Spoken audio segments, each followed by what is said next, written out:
Prévu pour ce mardi 22, le mardi justement hier, mardi 22 août 2023, la clôture des opérations de dépôt et de traitement de candidatures pour l'élection de députés provinciaux et les 7 des conseillers municipaux a été prorogée des 5 jours, soit du 23 au 27 août 2023. La commission indépendante du CENI justifie cette décision par le fait que certains bureaux de réception et traitement de candidatures BRTC n'ont enregistré aucun dossier, mais aussi la persistance des défis logistiques auxquels font face le parti prenante concerné pour la constitution et le dépôt des dossiers des candidatures. En plus, la centrale électorale révèle que la plupart des partis et regroupements politiques ainsi que certains candidats indépendants sont concomitamment partagés entre la constitution des dossiers des candidatures à la députation provinciale et à l'élection des conseillers communaux ainsi que les traitements de contentieux des listes des candidatures à la députation nationale devant la Cour constitutionnelle. On va parler société également aujourd'hui. Je vais lire la réponse du ministre, du bourgmestre de la commune de Makala. Nous avons une correspondance qui nous est parvenue. Nous allons analyser ensemble avec vous.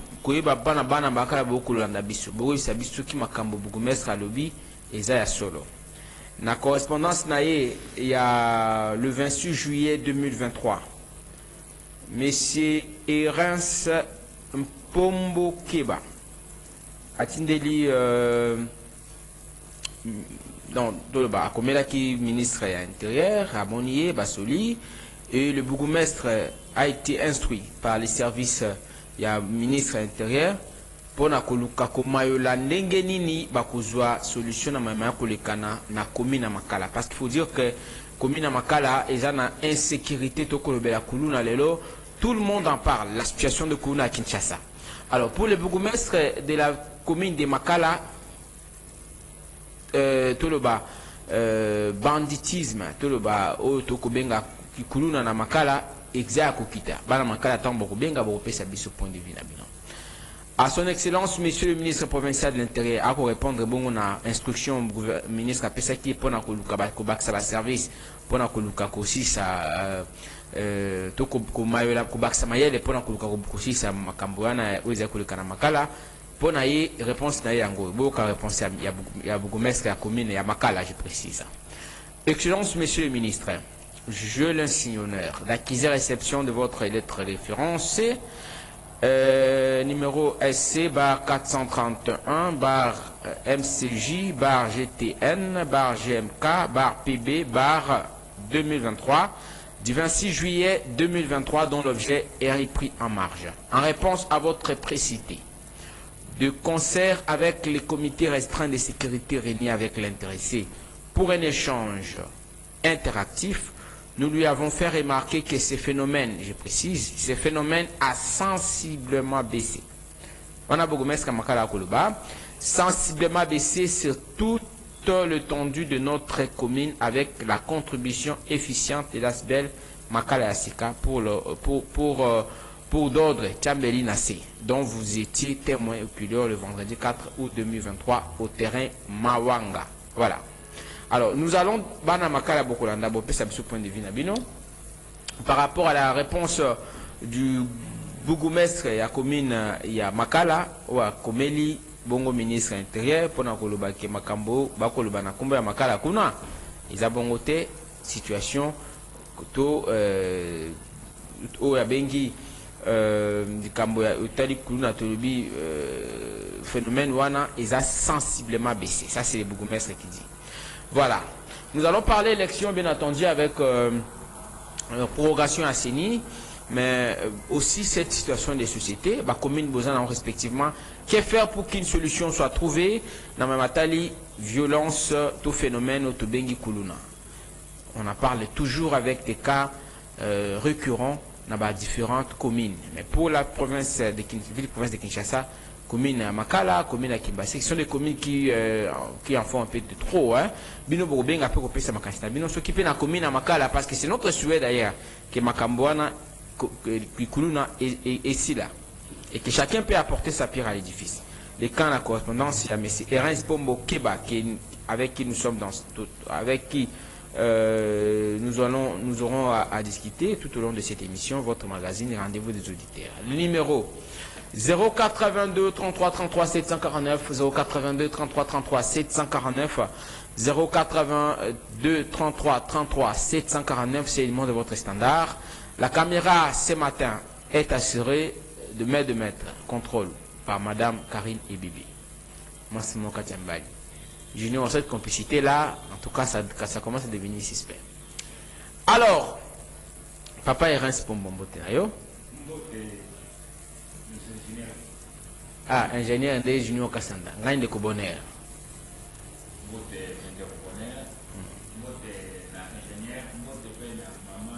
Karine et Bibi.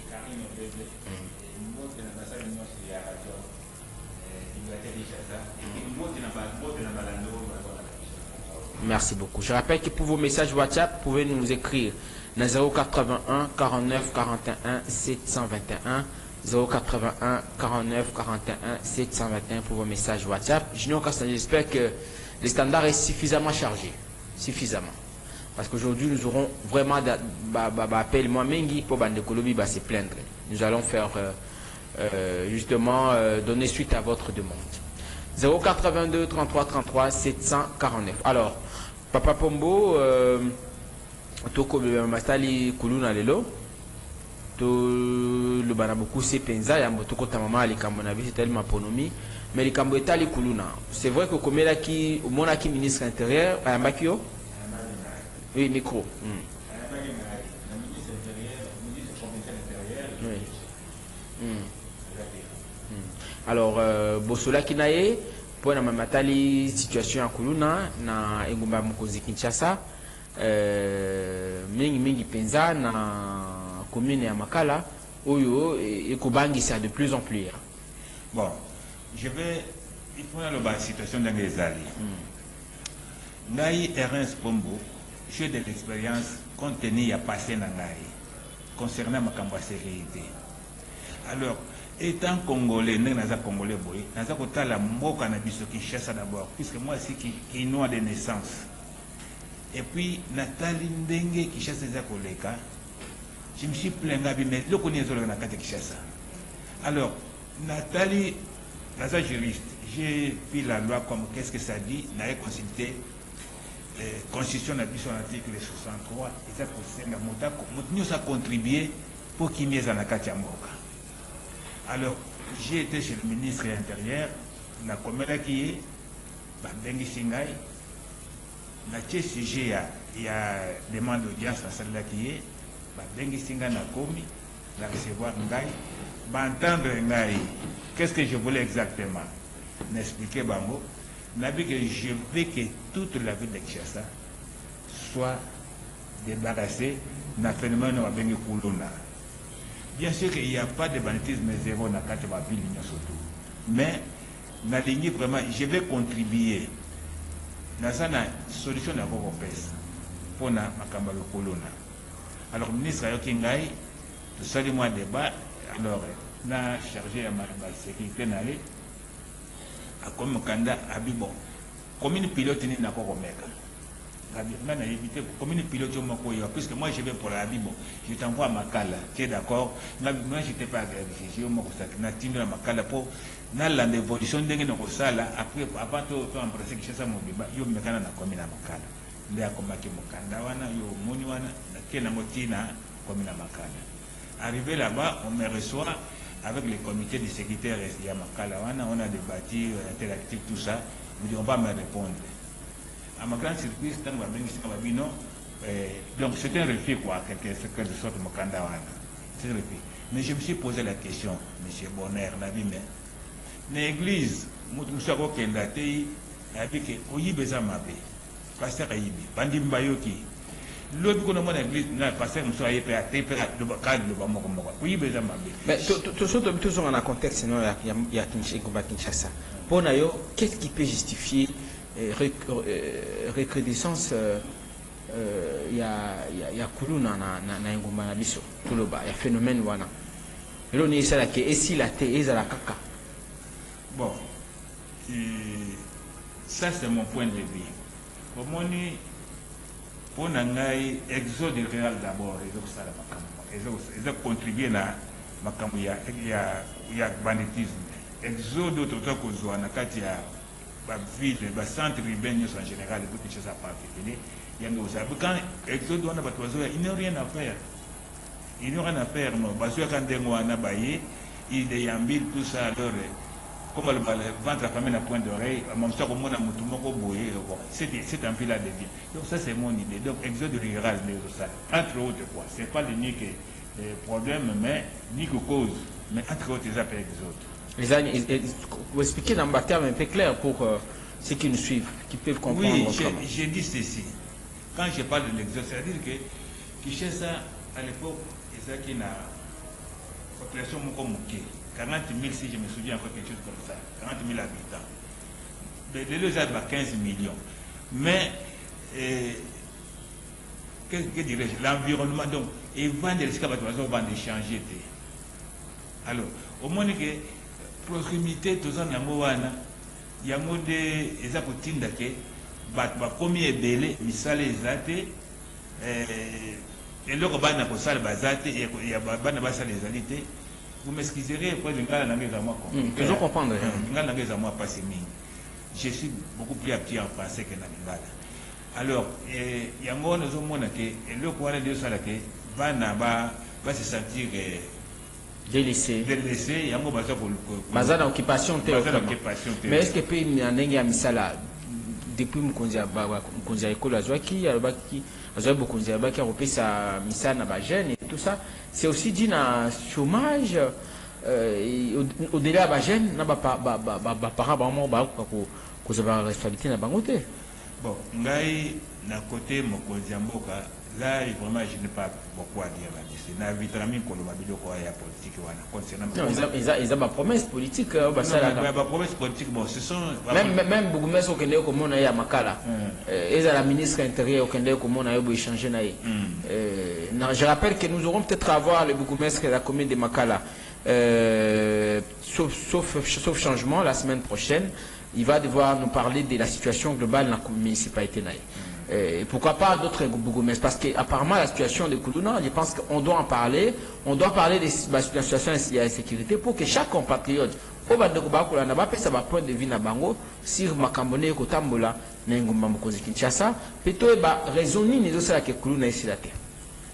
Alors, vous avez quand même vu les politiques. Aujourd'hui, il faut que Moutounon a sa contribution pour être éradiquer le phénomène de déplorer le corps que le Est-ce que c'est une responsabilité quelque part, bien que vous ne voulez pas en parler, vous ne voulez pas parler politique, il y a une autorité politico-administrative? Oui et non. Oui, parce que il n'y a pas de mauvaise route, il y a qu'un mauvais chef. Mais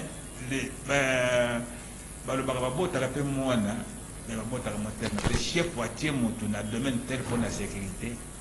Donc, ce qui arrive là-bas, chef a directement responsabilité. Parce que le chef de l'État, il y a des services, comme vous parlez par exemple du bourgmestre, il doit mettre en place des mécanismes pour éradiquer le phénomène, par exemple, à Koulouna. Parce que récemment, dans Mikondo, on nous appelle pour déplorer côté à terre jaune, et partout. Les gens ne cessent de nous dire, de nous interpeller sur la situation de Koulouna. C'est pourquoi nous sommes qui le quoi, il faut que ça démarche, vous avez la bonne foi, vous avez la volonté de Koulouka. Parce que je rappelle que vous avez été parmi vétérans, vous êtes parmi les vétérans, il y a arts martiaux, maître Wangu. Le problème, vous avez été aussi dans le côté à mettre volonté. Est-ce que le phénomène, bon, à l'époque, on a parce que le lot.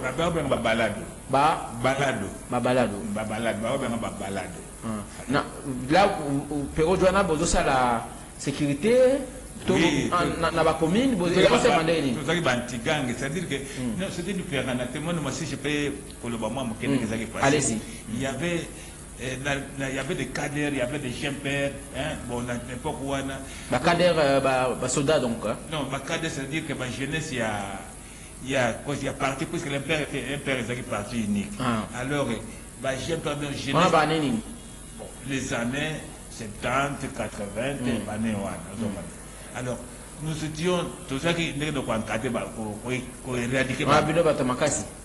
Mais Wangu la jambe électrique, à ça qui montait pour ça, quand même. Vous avez fait une équipe nayo. Oui, bien sûr, bien sûr.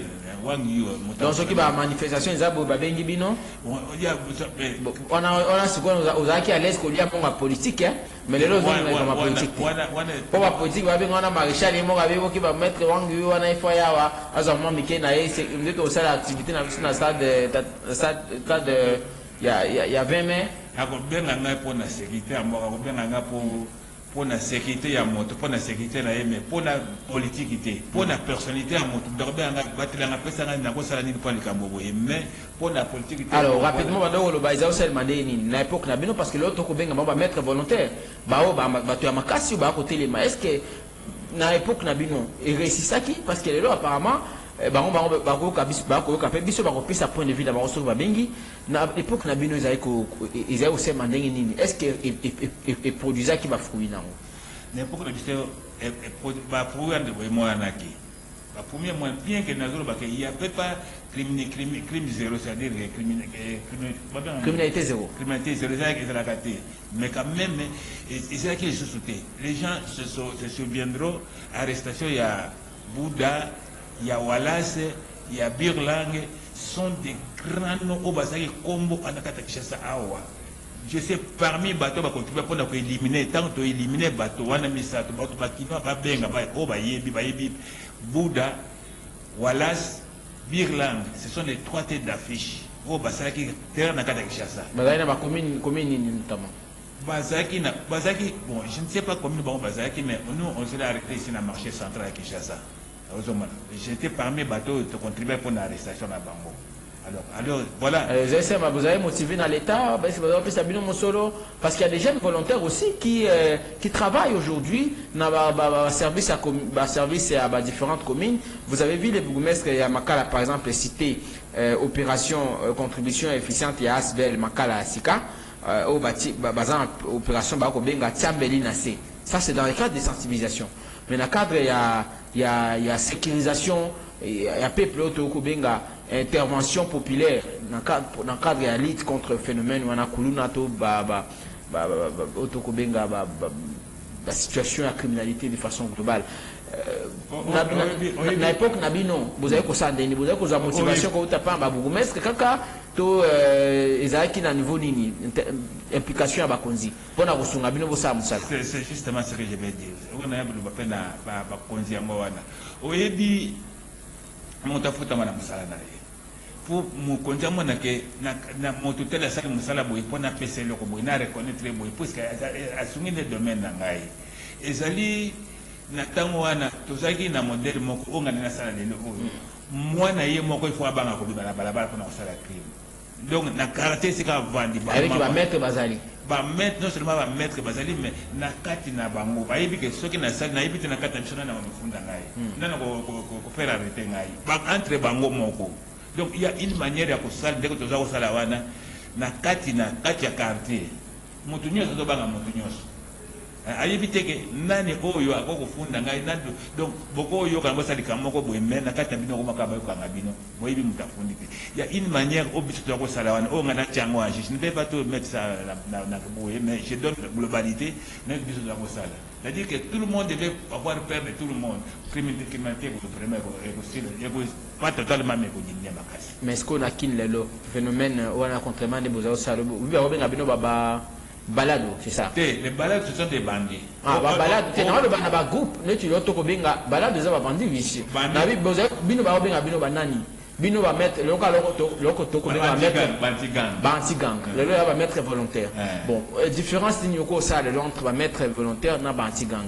Banani, être va mettre volontaire, de baosa, moussa, la bango, le lot. Parce que vas-y, bien, va kolanda biso, qui n'ont pas été que bazali, apporter à certainement bien difficile, quand on rappelle tout le monde à Bili, la grâce n'a pas kangi mutu songolo pakala enda chaka trouble na telle commune, bakangi épée, na niveau na bino, la conception aux alentours pour éradiquer le phénomène kuluna. Ba mettre volontaire na ba antigang, banani ba ko sa malamu, to banani ba sa banani ba misala bango e botimbuma bino bosalaki c'est vrai que bosisaki ni na bino mais lelo peut ba mettre volonté ba ko sala problème na bango ezaki lelo yo moko tukoloba wa exode et impacter sur nombre de population pour na bino peut-être bato bazaki mke na Kinshasa. Est-ce que lelo tout ba que baza débordé na taux ya criminalité différence nyoko ça na terme ya résultat. Non, au moins monsieur Bonheur n'a pas eu que ça bourré. Moussapi moko esokola ka l'unité. Donc tout ba aspect loana n'a pas mettre volontaire. Bango tout ba sala musala makasi. Basala makasi mais balobake l'union fait la force. Tant pour nous bosangani po ya PCD boy, o ya PCD boy, o ya sali boy.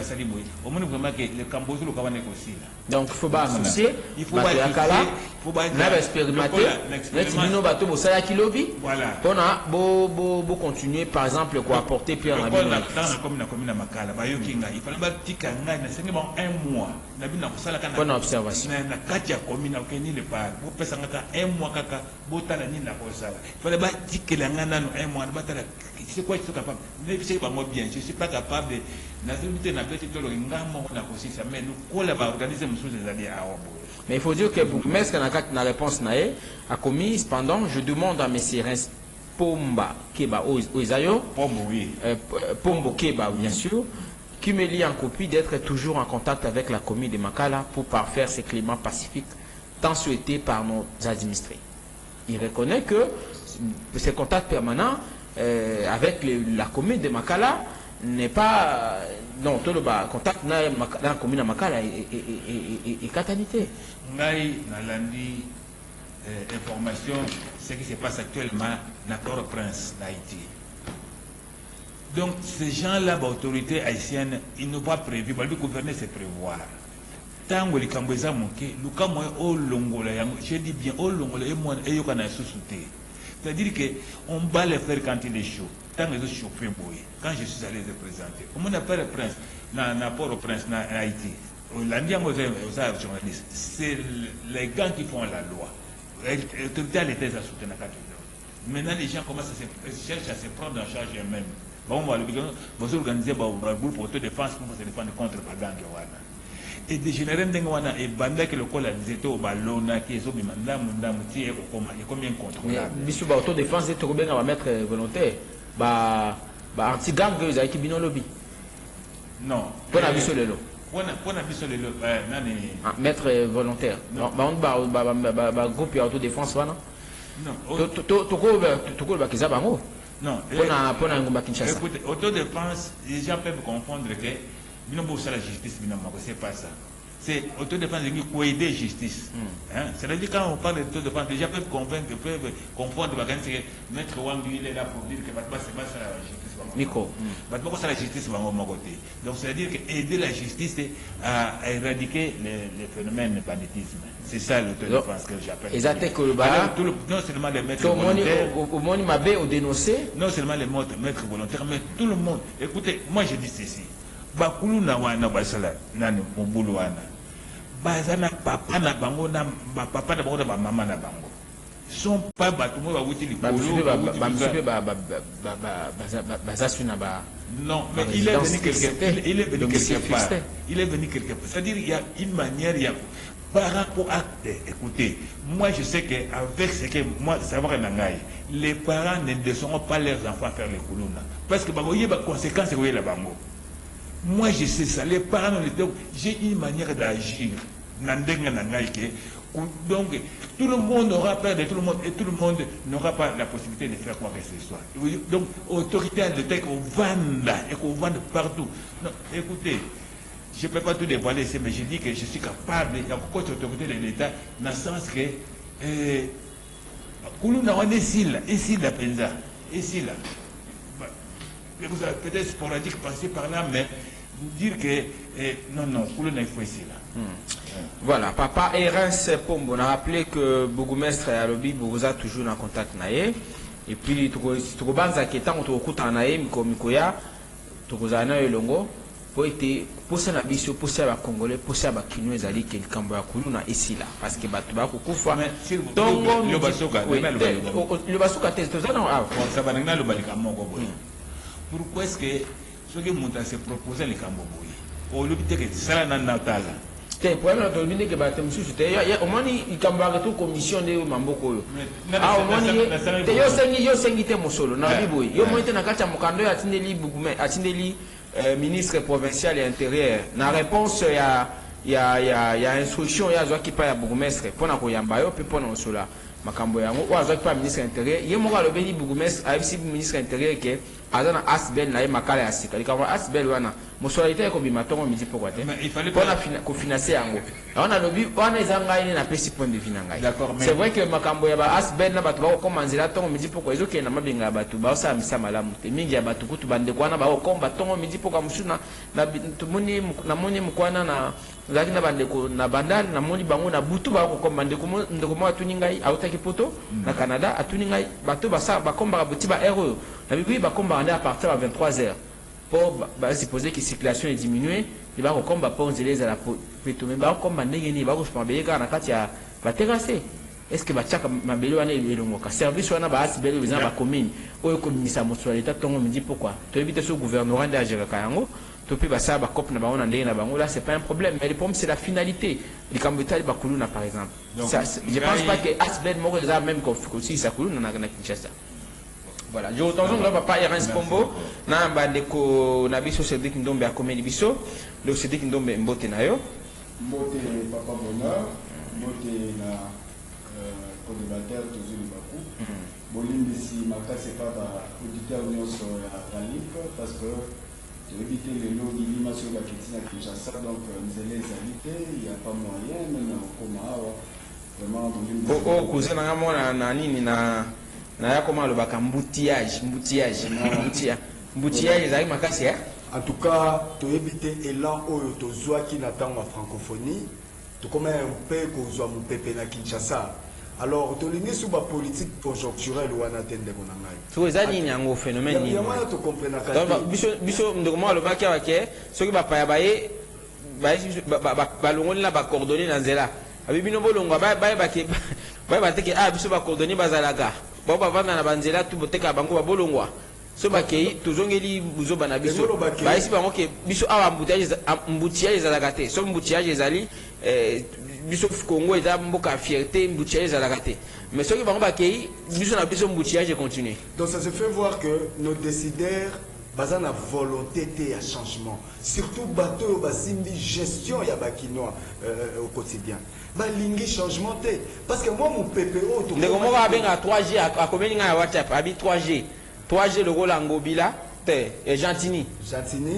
comme Jikoko na Godin en tout cas donc 3G casting moko 3G ça m'a fluide na thème connexion 3G m'a déjà expiré ikenda donc 3G pour la Kinshasa photo dépasser toko madana 4G mais 4G sur bâti sur 4G on vete t'as pas kolongo la Gentini va ko cha ndeko nzinga ba ko tokoluka comme ata 4Z 3G et simbité ndeko na ngai on ne peut pas comprendre tu peux 3C batita Cédric Ndombe batia Cédric mususu ba lui Cédric mususu bébé batia ta ba mususu au monde vraiment 3C et ko yiko vanda donc pour dire que bateau ba simbi Kinshasa bateau ba 3G benga ba 3G Kinshasa les 3G au boza à tête à Kinshasa quand même bon c'est racheté dans 6 mois etikali et belé entre bino baza ba candidat misusu na yo ki pe baza ba plateforme politique na bango quel bilan bokoya nango po na bo bozo mo ndio sera bozana bozo sala effort pour bosi misa Tshisekedi touche ndeko ma koma ya bi ngobila ou jamais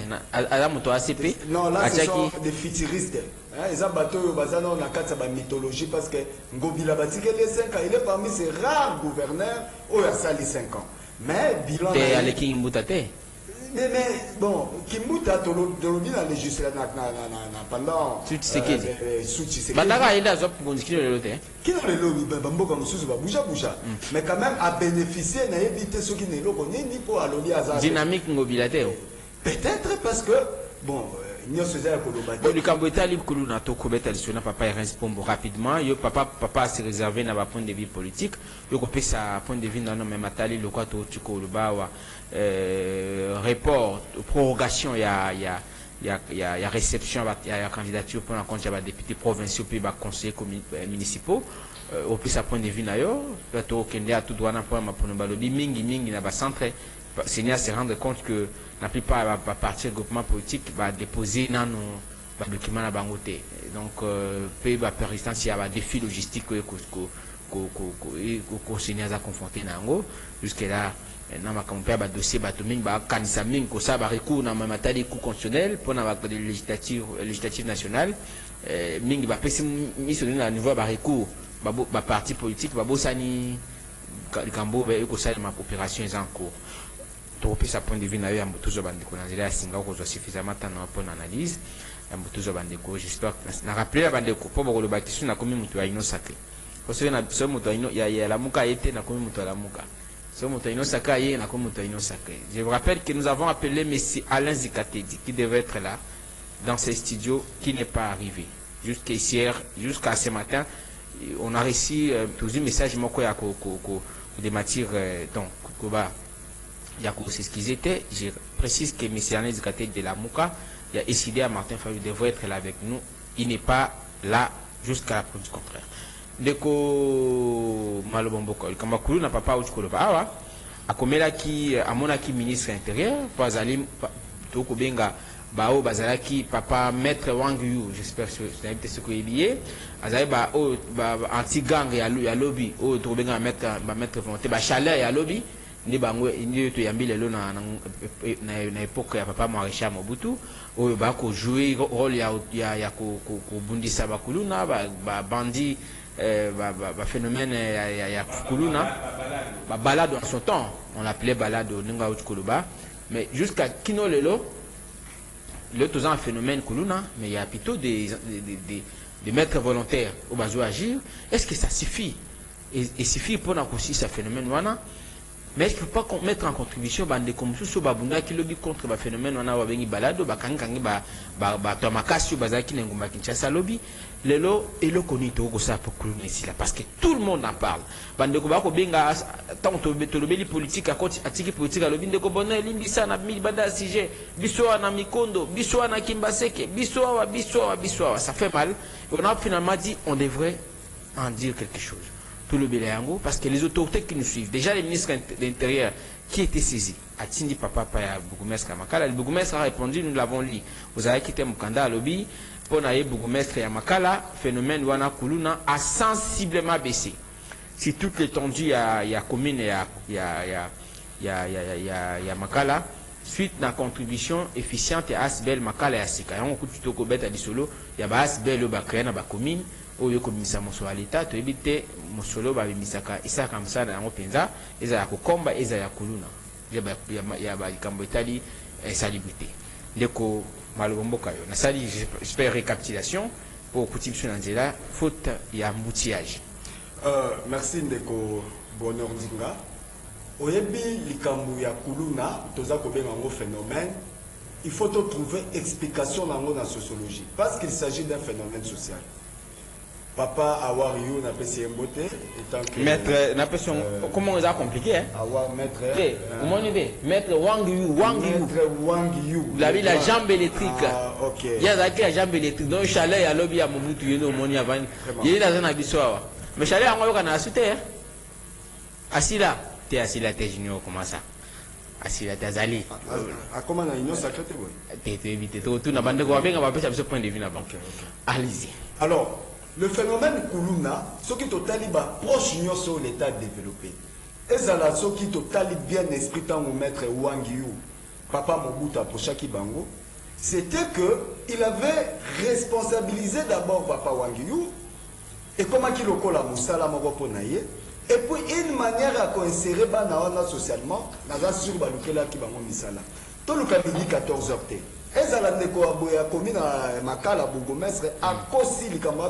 Sensiblement baissé. En tout cas, il faut qu'il soit vrai, parce que gérer, c'est aussi la vérité. Kuluna est baissé comment aussi longtemps qu'il y a une occupation de jeunes. Kuluna est aussi la même aussi longtemps que Batobazu Misalate, aussi longtemps que l'État, le canal par lequel les besoins primaires et la population à la possible à démissionner presque dans le secteur rebelle. Donc tout n'a pas bien qu'ils a réservé dans point de vue politique, puis ils ont un politique, ils ont rappelé dans bande Kuba Kolanda biso pamba les bosso, on a initiateur il y a Siti Babengi comment ça dynamique lobby à Congo. bana ya babola bana bateki matembele bana ya mapa nde bino donc bino nde makambo na malamu na société. En tout cas soko moni bana bakuluna ezande biso parce que nous sommes au four et au moulin. Bateli belé to salaka ba projet belé on explique à l'état que approche juridique boza ko sala boza ko tondisa ba prison à Pamba. Pourquoi? Parce que bana wana de 1 ba ko kabanza la tête. Okoki ko kanga lelo salisi 10 ans na prison. Tango akobima azana occupation te nzala ko kokate fakene na quoi aluka manière nini oyo ako satisfaire ba besoin primaire na yende ko ngai. Alors du fait que c'est une main d'œuvre inutilisée, il y a des conséquences. Lelo tolobelaka phénomène kuluna. Pauvreté ezali na mboka, crise socio-économique et engendré ba phénomène ebele. Lelo botaka comme soko tali to ya prostitution, to ya kindumba na Kinshasa ezali komata. Soko tali prolifération ya l'église. To ya kindumba pesa komata. Basa ko mbisa yo donc bato baza ko luka manière ni. Ba pasteur ba sa msala ba ngote. Soko tali ba pasteur, l'église est comme ebele pourquoi? Parce que ils ont eu une crise socio-économique.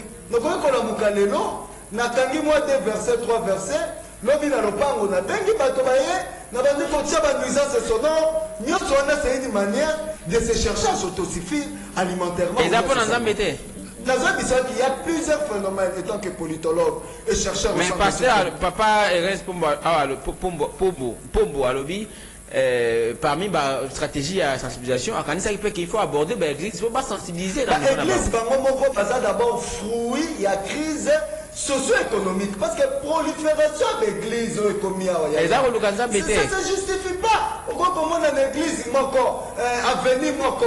avenir, se réclamer chrétien, mais 20 églises. Est-ce que ça se comprend? Avenir à 30 parcelles, il y a 40 parcelles, mais il y a 15 églises. Est-ce que ça se comprend? Attends, j'hésite à Mazala qui d'église, à Mazala qui est de l'église. Na lo ba okana ko nangaza kuna kote ya nini kuna mboka na soki ba nile ba église wana. So ba nile mabonza na ba église lelo. Est-ce que ba église na eteni? So ba nile aba. Attends bato bazo matisa ka zamba. Parce que moi je fréquente souvent l'université de Kinshasa. Parce que les zamba na kitunga mupanzi. Oh. Parce que nazo bisayo. Parce que le sambela na kitunga mupanzi. Yo mutoza ya ba problème. Ok, peut-être ça va problème, non pas ensemble, mais au contraire, on dit qu'on ne veut jamais à la main de l'Éternel, mais puis, développer un verset. Mais dans la Bible, il faut que ça va soutirer, il faut que ça c'est pour dire quoi? La solution juridique qu'on a inventée, qu'on a expérimentée pour absorber les phénomènes Koulouta, a montré bel et bien ses limites. Mais que devons-nous faire? Sur un niveau dynamique lobby à Congo, te proposant d'abord dans l'État, de attaquer ma question familiale. Parce que c'est dans des familles que proviennent ces individus. Alors, comment attaquer les familles?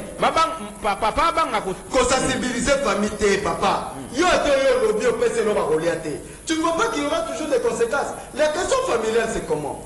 Les parents, ce qu'on a dit dans le Congo, paraît belé, comment démissionnaire. Papa parents belé, assurer sur cette éducation à Banaté, faute des moyens. Des parents fonctionnaires qui travaillent les 2 bouts du mois, qui n'ont pas de moyens. Bazaya ba misolo wana te lelo, baye ba bongo ko encadrer bana, kotangisa bana, ba orienter bana na nzela yo sengeli. La preuve en est, ma famille, au lieu de milieu par excellence, il y a un recyclage, où il faut permettre la société et engendrer la famille comme contribuer à la destruction. Comment? Parce que les familles n'ont plus d'argent. Il y a une destruction du tissu familial parce que l'État n'a pas de politique sociale qui correspond à nos parents aux besoins animés. Mais qu'est-ce qu'il faut faire? Donc, la solution première, c'est l'État.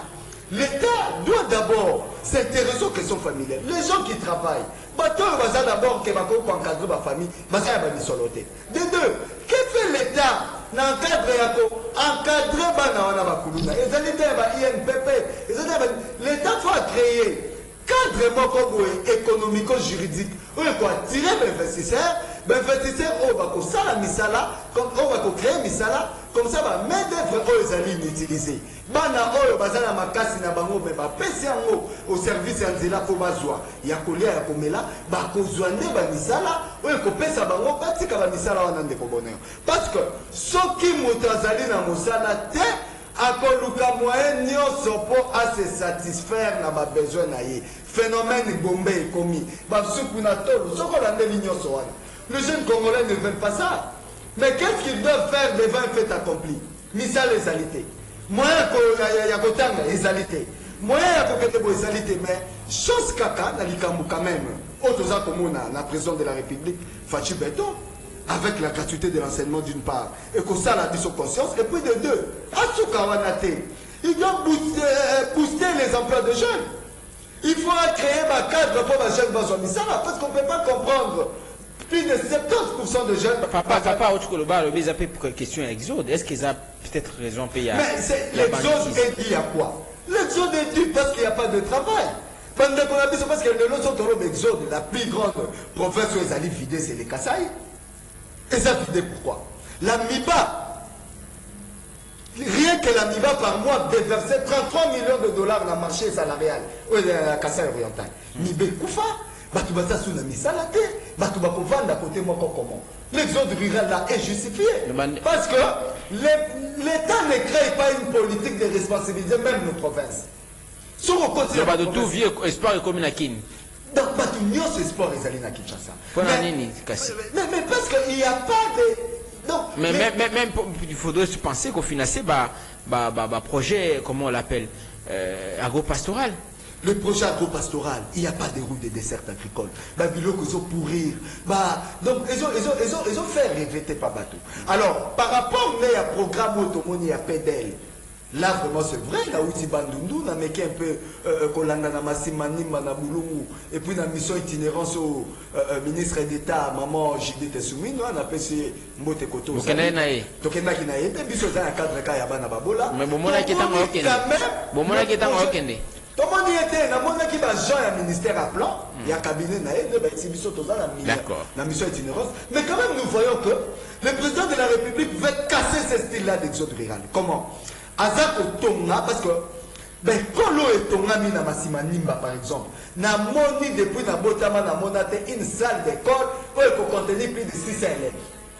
Ça, la classe, il y a première, il y a salle, 600, il y a 800 élèves. Donc, on se dit que c'est un projet qui peut susciter l'espoir dans les milieux ruraux et puis un peu décourager et là l'exode rural on peut les conséquences ils appellent très difficile à Kinshasa. Il y a un phénomène Kuluna. Phénomène Kuluna pour battre et là on peut avoir ça à Kinshasa et Zalité.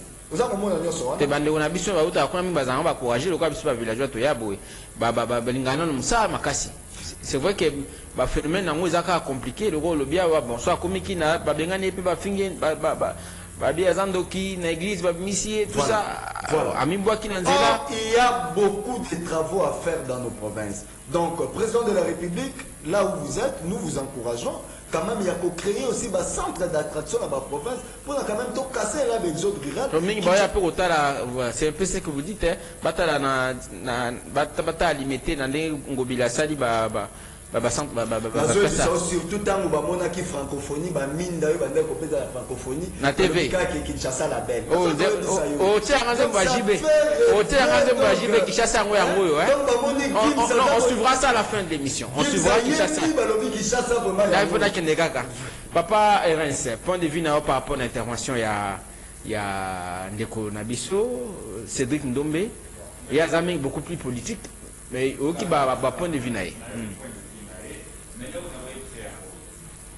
Là, il faut aussi mais pour dire que c'est le système de l'Europe, il y a la famille de Gazawa, moi, papa, apparemment, la question de l'enfant, bien, c'est mon fils, biologiquement, moi, moi, il est biologique. L'éducation est où tu vas. Où tu fais, papa, maman, ou celui de base de la fille, il est allé en Moab. C'est son papa et sa mère, et celui de base c'est-à-dire quand il dit qu'il essaie de garder la famille, non. Pour moi, la famille est la première responsable qui a Makambo et Apene de Kounouna. Parce que la Grouana, donc, dans méthodologie, n'a pas à agir. Madame, il faut commencer par la famille. Quand mon papa est venu à la non, ce que dans sa vie, la constance de la famille, pour la moindre envoyée là.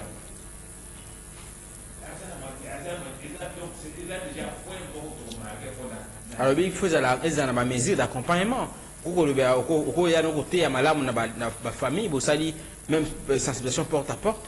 Mais ceux qui Bollandais si ango na bilier par exemple. Koyeba o l'État ko sala pona eza malamu. Mais koyeba pe yoni no ko sala pona l'État. Et ça pas nécessaire. C'est ça c'est tout qui compte. Il faut savoir qu'est-ce que vous pouvez faire pour la République. Savoir il est plus politique. Moi, je ne peux pas me verser dans non, je comprends. Ça, c'est votre opinion. C'est pour premier qu'il y a un mesure d'accompagnement, il fait ça là. C'est-à-dire qu'au-delà, il y a l'État pour ça là, parce que il y a une promesse, il y a un cadre d'avancement, peut-être que tout le projet de développement 145 territoires, lobby, tout ça qui n'a pas bâtiment administratif, le projet monsieur qui a relancé l'activité agricole dans la province pour ça que le développement action dans niveau de milliers ruraux et apporter au moins espoir et casser les gars et là il y a exode qui parmi la cause où c'est que Kinshasa ils a kutonda muduto ya Kinshasa pour qu'on la province après ces familles bas na bande qu'on a besoin Kassai par exemple bazan un message noté ça il faut reconnaître moi-même j'ai été là-bas et j'en ai parlé ici dans terme il y a vie au bande ba ko vivre qu'on a bien moi que dans 7 000 donc celui qui au la mouina tombe que na VIP bomba $5 c'est compliqué vous voyez quelqu'un acheter une bière de $5 oh ça na salaire bande comique ba ko melaka bâtisse comment on l'appelle. Ce que je vis dans des Kassai, ils ont un Kassai central, Kassai oriental. Mais c'est compliqué avec via Banegokuna. Mapa Moko, les qui m'ont na combien?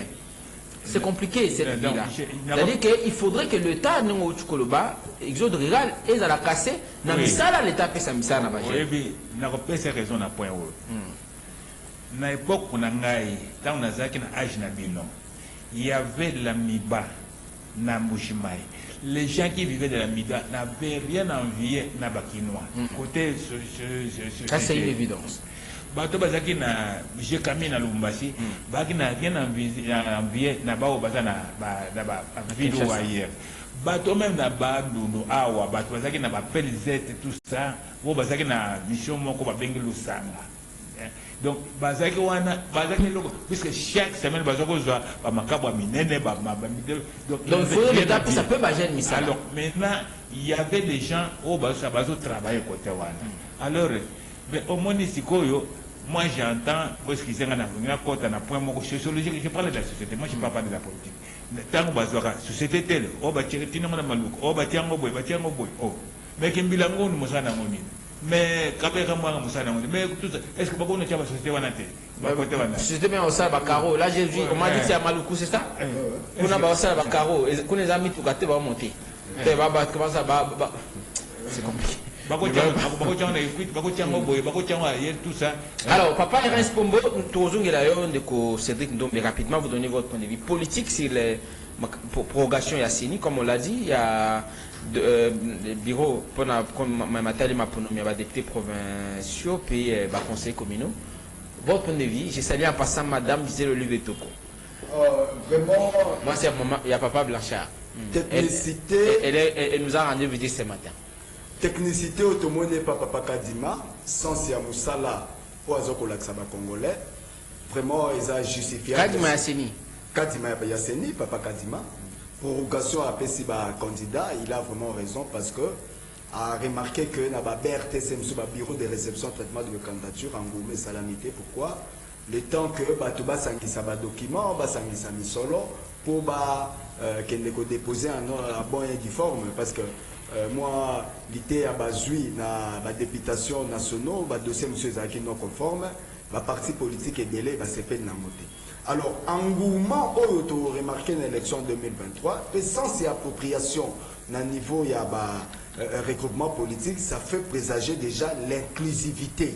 Oyo, Tobanaki Kolukana 4 élections, comme l'inclusivité est là, il y a la recevabilité engouement pour la population, je pense que déjà, la balle est maintenant dans le cas de nous politiques de chercher déjà les stratégies. Non, on a sûr, on a état-major, on a un regroupement politique, parce que là, la comité Mikolo, l'Opilokola, la monarchie, on a niveau arbitrage, Missolona Bisso, Sangisi déjà commis. Bissopé déjà lobby, auto dans 2 jours. Cédric Ndombe, dans le cadre dynamique lobby à Congo. Nous fait contribution comme membre et au moins parrainage. Parrainage to reçoit pas na union sacrée ba mona rabi sauter no position ba mona rabi sauter. Ça ba maman mate. Bino bota ba on a misika. Total ba on a misika mais bazako comprendre ce qu'on valeur na biso na élection 2023. Pour la pyramide renversée to eli bango. Bango ba wela na bango ba présidence na bango ba national ba onde ba wela. Nous bo travailler à base. Biso to kanga ne base. Parce que ba lobby que base ne simba makambo. Mais base na mino yeka na circonstance au te bozara na ngokala. Mais bana ba maman ma papa botami lelo ba maman ma pomo ba seigneur bana ba maître ba kuluna na botami lelo kasi biso nde politique sali la kati. Hein nde to lobby non trop c'est trop. Oyo ba monarque o bazana kati ba parti politique oyo bazali bongo appelé à diriger lobby comportement monarchie wana et c'est peli saki biso. Est-ce que ngo Monica di maza naître vraiment en tout cas quand dit ça les linaeza différent na ba président nyoso na mona na si. Tu go na ina tu na nanga de nanga super yo do tangi kombo ya nanga. Oki annonce nanga sali nanga nzamba libisangai nalikite makamabe bimamnoko te zela ko kamabe te na libiboye oyoki makambo nanga lobi na yoki makambo lobi donc ça fait voir que mboka oyo te oyoki kaloba te bandeko bayoka yo mais ngai lelo na kangaki lobi que FARDC to bundaka na ba FDLR te oyoki pe makambo ya lobi ka koloba listet eloko kolobeza te po Kabila alaka biso akoloba ti lelo azoloba te alors nanga Kabila ba lobi ka te omoni nanga fo nzambe alimbisa ye ce sont parmi des gens oyo moi ma baby maté pardon alors 082 33 33 749 82 33 33 749 la nga binomique. Merci à Ndeko Hardy depuis Kikwit. Il m'a écrit hier, je vous salue. Merci infiniment parce que vous ne cessez de nous appeler. Nous sommes là pour vous, grâce à vous. Alors, toujours Bandeko Nanzela. Allô, bonjour. Bonjour, Hardy depuis Kikwit. Ah, voilà. J'ai vu les numéros, il me disait ça devait être très alors, la méthodologie, c'est un nombre d'élèves dans une salle de classe équivalent à 6 élèves. Alors, pour une salle de classe de 6 élèves, pour quelle qualité d'enseignement? Il y a la commune à ville basse soit duplicata mais comment on a affiché ça alors comment ni le cas du matériel qui sont affichés là qui est soit duplicata comment on a la zoki carte na commune à Basoko mais là qui est soit duplicata comment ça alors comment ni le cas du matériel qui sont affichés alors et c'est tout dit pichana merci Nayombo Tenabino Bokandabiso depuis Kikwit. C'est notre point focal à Kikwit. Nous vous disons infiniment merci na bande konsu baza pemeni andeko Hardy na radio babisu na wenze ero eza koinda ba ko anda rendez-vous auditeurs Kinshasa obimba to pisi bino mbote na équipe pour rendez-vous auditeurs na ba invité na biso. Allô bonjour. Allô bonjour. Toujours papa. Nana maboye kona papa zo bali bakuluna. Bakuluna na mboka na biso bazotia bakuluna. Eza ba politicien na ba partenaire. Bapoliticien mbongo ya mboka ekoma na bapoche na bango mbongo eboyi koteka babimisala lelo kombe de diplôme bazobimisaka chaque année badiplôme kombe baosuna misala boni bazotielaka biso bandako ya la bel niveau ezosila na 5 ans mais mpona kobongisa mboka na 5 ans balobi nini oyo te toza na batu magiki te ya kosila kobeta po mboka ebonga na mbala moko bapaster mpe bino boyoliki bapoliticien baa baza lopita nini bokenda kosala na bango kokotaka na bango konégociaka na bango bapesa bino banzela biso tozalaka toujours faible alors bato na biso bakomaka. Merci de Kosovo Bengi Teni fait compte Bandeko Bazana Sima Bozani et Belé. 45 secondes suffit pour résumer l'intervention. Oui, la toujours comme papa. Oui, la fête de quel côté la niveau de l'indépendance de la sacrée, il faut comprendre que makambo la politique na makambo nyonso ya gestion makambo nyonso ya élection mabe bango ba personnel en office ya parti ba voyo kai awa ba dit na tango ya ba résultat ba voyo kai c'est ce que parce que on a besoin na que awa na dimbase de mais c'est le pour la calenda avant ba kuna awa non il faut pas citer les gens et acquiser gratuitement Bandeko. Si vous en avez makambo après au cours comme la biso en privé au biso on saura aborder ba intéressé Au lieu d'en parler officiellement, ce sont des accusations qui peuvent vous coûter autrement la poursuite judiciaire. On n'en a pas vraiment besoin, intoxication, accusation gratuite, ce n'est pas notre rôle ici. On ne fait pas la promotion à l'accusation gratuite. Si vous plaît, le comité, vous avez habitué à l'émission avec beaucoup de respect que je vous dois. Allô, bonjour. Allô, 082 33 33. Nous sommes en direct dans la Radio Liberté Kinshasa. Oui, nous sommes déjà en direct dans la radio. Allô? Papa, nous sommes en direct dans la Radio Liberté Kinshasa, magazine Rendez-vous des auditeurs. Oui. Bonjour, papa.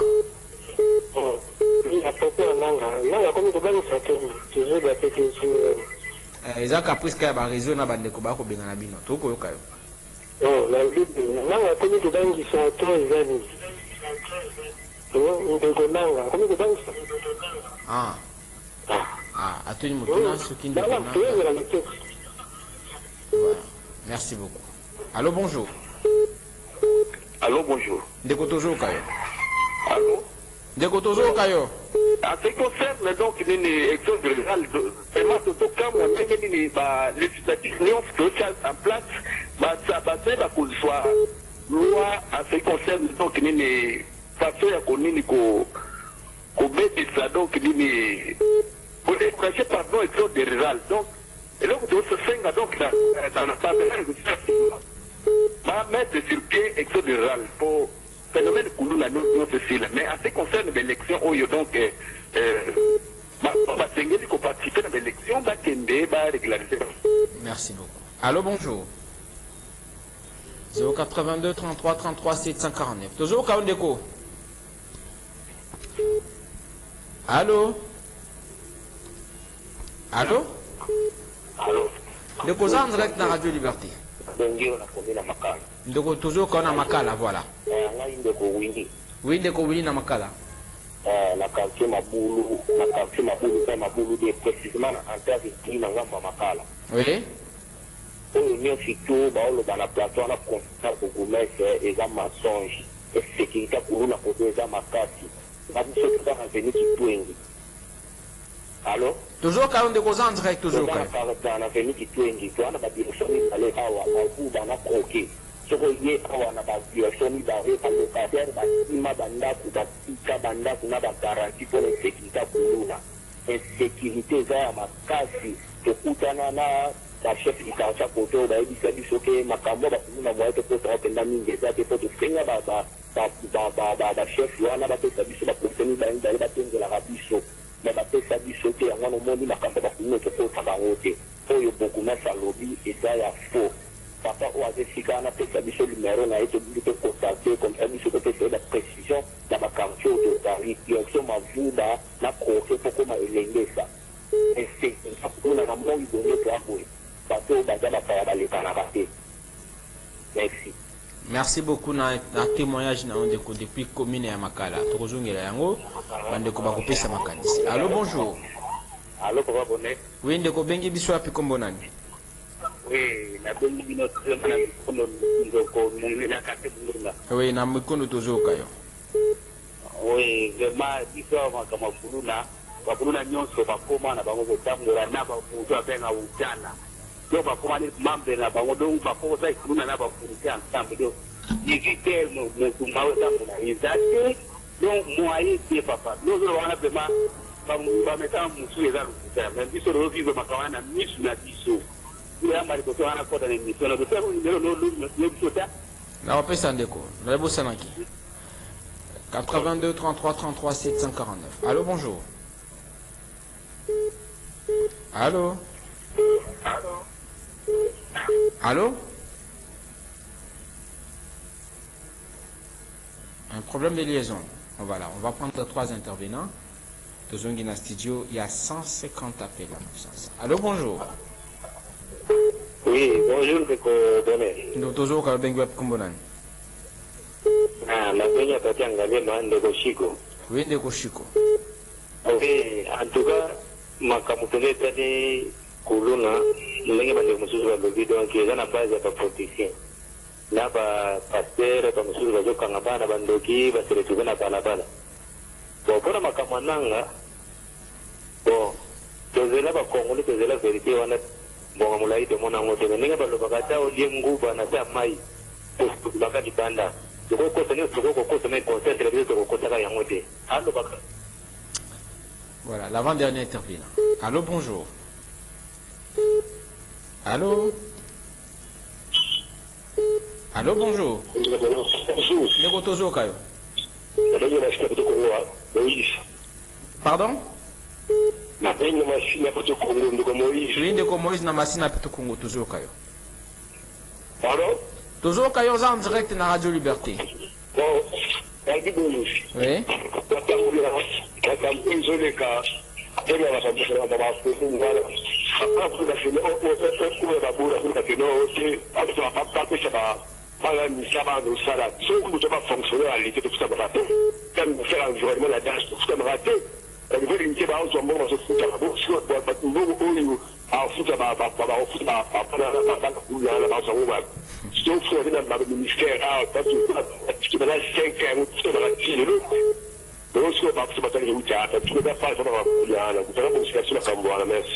Merci beaucoup.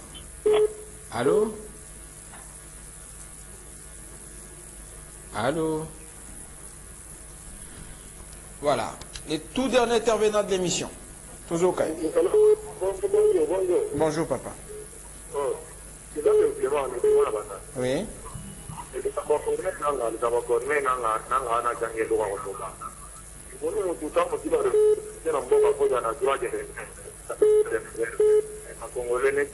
Bon, la principale, c'est pas principal. Voilà. Allô? Allô? On a difficile à vous entendre. Alors, je suis obligé de m'arrêter là. Vous avez béni au bengi biso ko koyamba binote faute ya pression na bino beaucoup mbingana. Voilà, papa Erens Pombo Keba. Brandine de quoi bengi biso na makala na quartier Mabulu. Alobi na commune na makali kambo commerce alobi réponse na ye wa komela ki ministre intérieur pour nous répondre à la préoccupation na yo tant soit qui na ministre. Correspondance nae à 22 août 2023 eza lokuta bato ya phénomène kulu na eza sensiblement baissé de ninga lobby de quoi na bengi biso na commune ya Makala na quartier Mabulu alobi na moi o suza mopa yo kolekate. Ça c'est ce qu'il nous a dit. Et puis makambo itali exode rural alobi mais kambo itali même musa soba pesa bato misala ba futa wana musoni de comment bengi biso na machine pet Congo. Pense de Moïse alobi ba jamu suba ko futa maté parce que fonctionnaire l'état mais ba ko futa maté. Merci. Avant de wana na koyebisa na bakonza mboka Micro. au moni tant bazo lobake ba politicien mingi bazo encadrer kolona na éviter mais juste ma préoccupation na ngai yango wana na période préélectorale eza ba politicien ba o bazo na mal de positionnement ou bien ba kolinga donc makamba malonga ça le matin ba ko utiliser ba kolona donc ba lobaka gouverner c'est prévoir. Moi j'ai proposé pour la ville de Kinshasa. Commune Makala, la commune pilote, ministre intérieur et sécurité, qu'est-ce que ça va produire avant d'amener donc les politiciens, Bango Baza concerné. Concernant, donc, que dirais-je, plan d'action. Je ne vais pas épargner personne. Personne alors, même les policiers, même les églises. J'ai bien dit, même l'église, il y a plein d'actions. On peut se responsabiliser. Donc, les politiciens, tout. Donc, voilà. Et concernant l'élection, là,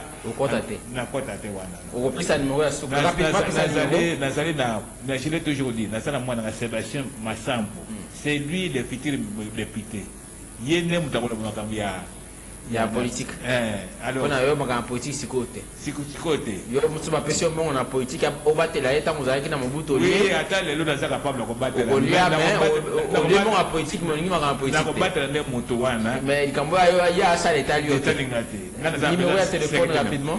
Bon, Bandeko Banga na 081 042 46 75. Je répète 081 042 46 75. Voilà. Merci papa Ernst Pombo. Pour peu que papa Ernst Pombo nanzia nangai. Avec ba numéro benga chaque jour. Ndeko maloba mboka yo, babi oza moto inyo sacré. Oka ndeko abengi wana. Abi oza moto inyo sacré. Nanga komo bangisa. Voilà, c'est qu'il a posé comme question. Bon, moral n'a pas tranquille, tu n'as jamais perturbé par rapport à colibé de gauche à droite. Premièrement, contribution à un phénomène Kuluna, et ça d'abord l'État, il faut s'attaquer d'abord à un problème familial. Le chômage paie. Dans un problème familial, bateau d'abord baza ko sala, ba parents, au baza ba responsable à ma famille, faut ba zongela ko tout. Toucher mon bango convenablement. On de comme Moïse a le bien à Peto Congo. Il cambo Italie mon solo. Alors il va ko sala mais ba ko za mon solo. Baza ko za mon solo. Attaque ko baza ko za mon solo. On appelle baza le rôle à sous-payer. Donc c'est l'argent qui n'arrive même pas à nourrir une semaine. Nous avons ça un mois, bah foutu un bon matin 3 jours. Azor à Rosa dans notre pays, bisanga à coédiquer ban et puis de deux, l'État a créé misala par la jeune. Ce qu'a créé misala, à comment que la jeune non ba kulu na baza vraiment utile pour la société. Ma casse au baza ko simba lichette, et ça ma casse au ba ko zoa, ba que na ba industrie, ba que n'est pas parce que tala Kinshasa tant ba industrie za ki na ba limité pour na ba sociétaire na maluku par-ci par-là. Il n'y avait pas un taux de délinquance juvénile aux Aïlélo. Donc l'État te dit que Papa Tshisekedi a coûté Mboka déjà à Lambo, a coûté Mboka dans des difficultés belées, mais quand même a jeté peu de jalons dans ma haut état social à la population, haut état bon emploi à la population. Université zéro déversé, tout le temps la rabat pour nous. C'est bon, bateau bazar autant pour la souka, on va souka dans la cabine. Tout le monde a dit que ça peut être danger de la société d'une manière ou d'une autre. Bah quand bakaba donc batumso bakomi ko s'identifier na via kaba za kotanga dollar facilement mais aussi sa classe pour nous mona dollar faut ça mélanger tout ça au moins c'est passer la route de vidéo sans le bagaille ce que morning ngai donc faut si $100 faut que nous compte rose croix soit comme homosexuel. Alors merci infiniment à vous tous d'avoir suivi, vous êtes très nombreux. Nous vous retrouvons demain. Sur les angatés aux années pour Maxime, j'espère que nous allons. Junior Kassanda, merci à maman Karine Bébé. Merci à papa Ernst Pombo. Avec plaisir de vous recevoir dans ces studios. Prochainement, tu vas aller merci Nandeko Cédric Ndombe, initiateur à Dynamique Lobby ya Congo. Merci. Les députés provinciaux, les conseillers municipaux, les Beaux-Zongo, dans 11 provinces. Alors, écoutez le rediffusion 20 heures. Mon numéro pour le c'est le 081 49 41 721. 081 49 41 721. C'est mon numéro professionnel. Koko Benga peut échanger tout bêtise sur le Congo. Alors, merci à vous tous et à demain.